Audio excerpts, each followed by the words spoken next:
What's going on, guys? This is Brad Salyer, one of your head judges for the Never Forgotten Games, just coming to you for workout number 2, kind of standards and flow. So for workout number 2, this is dedicated to Fire Captain Steven Andrews. It is a 9-minute EMOM, and what's going to happen with this, it's kind of like a waterfall start type deal. So the first station, first partner number 1 on the very 3, 2, 1, go, is going to have 1 minute to complete max reps at the hang, clean, and jerk. Men are 115-pound bars, women are 75-pound bars.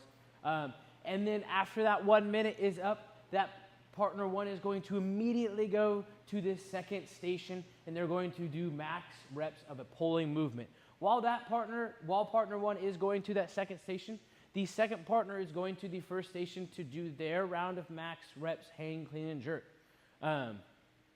So for this flow, because 9 minutes doesn't really seem like it adds up, and to be fair, I felt the same way too when I looked at it first, each athlete will be performing 2 rounds of this workout. So if I'm partner 1 is going to start. They're going to go through the first 2 stations. They're going to get some rest because their other partners are working, and they're going to come back and they're going to do it all over again. Same with the rest of their team.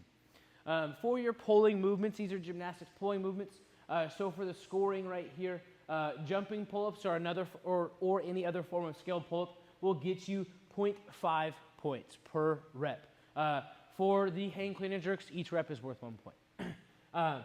For the regular kipping pull-up, strict pull-up, whatever you want to do, chin over bar pull-up, that is 2 points. And chest bar pull-up, it is going to be 3 points, and then the bar muscle-ups are going to be worth 6 points. So double a chest bar pull-up. That being said, again, we do have some standards and some stuff that we're going to go over too. I'll give you a little demo of each movement, what I'm looking for.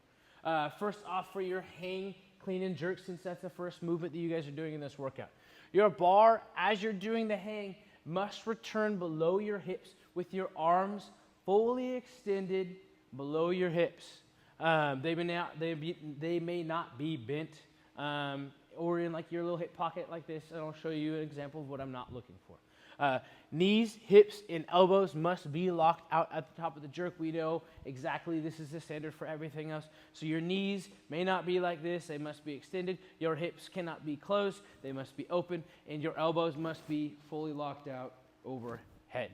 The one nice thing, we're being nice to you guys, and we are allowing you, you may perform a full clean and jerk from the ground when you're picking up the bar to start cycling your hang, clean, and jerks, if that's something you're planning on doing. So every time it comes off the ground, you are welcome to do 1 full clean and jerk. You don't have to brace your hips. Go down into the hang and start. So what that's going to look like for your clean and jerks, like I said, for your first rep, you can totally just do a clean and then a jerk. What I'm looking for here, again, my knees are not bent, my hips are not closed, and my elbows are fully locked out. They're not bent. For the hang, when I'm saying return, I'm saying you need to have your bar below your hips. Your arms are going to be fully locked out when you do the hang. And then at that point, you can do a high hang, you can do a low hang, not touching the ground. And then from there, you're going to just perform another hang, clean, and jerk until you get tired and rest. The hip clean, where we're standing like this, and we kind of just give it one of these reverse curls, that is not welcome, unfortunately. Next, for your pulling movement, we've got 3 movements. I'll give you the rundown on each one, move over, come back to the board. For your pull-up, each one of these movements you are required to start in a dead hang. Dead hang does not mean that you're just absolutely hanging there. It means that your arms are going to be fully extended as you're hanging down from the bar. You are allowed to be active in your shoulders. That being said, for the regular chin over bar pull-up, your chin must clearly pass over the height of the pull-up bar. Your judge will be making sure of that. So if we come over to the bar, you can perform 3 different types of pull-ups for the chin over bar pull-ups. First one being a straight pull-up over the bar. Second one being, you can do a C-kip, just regular kipping pull-up,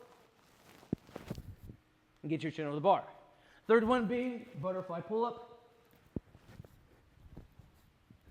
ensuring you get your chin over the bar. For your chest bar pull-up, again, same thing, that's why there's an arrow right here. Same thing, you need to start in a dead hang. For your chest to bar, instead of chin going over the bar, the way that you can get a rep or get no rep is you must make visible contact with the pull-up bar at or below your collarbone. We all know where our collarbones are at. So either at or below your collarbone is the judgment for your chest to touch the bar. And again, visible. So if you're getting that high, but you're not actually making visible contact, your judge has every right to no rep you. So what that's going to look like, you can do C-kip chest to bars, meaning that you just kind of do one at a time, like that. Or butterfly, like that. And then finally, bar muscle-ups. Same thing goes, you need to start in a dead hang position. Second piece is you must pass through some form of a dip and continue to a full lockout. If you know me, you know I love muscle-ups. You know that I can do straight arm muscle-ups.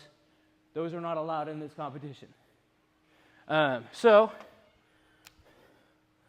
don't do big red X's, don't do those things. So you must not allow your feet to go higher than the pull-up bar, meaning no glide kips, so your feet cannot go higher than the pull-up bar at any time. Second piece, you may not take your hands off the pull-up bar at the top of a muscle-up for rest or for any other reason. If your hand happens to slip off the bar because you're all sweaty and working really hard, that is a no rep. But your feet must, your body must pass through some form of a dip and then continue to full extension on your muscle-up. What that's going to look like, regular, good example of muscle-up. Muscle-up. What we don't want to see is you resting at the top, taking your hands off the bar.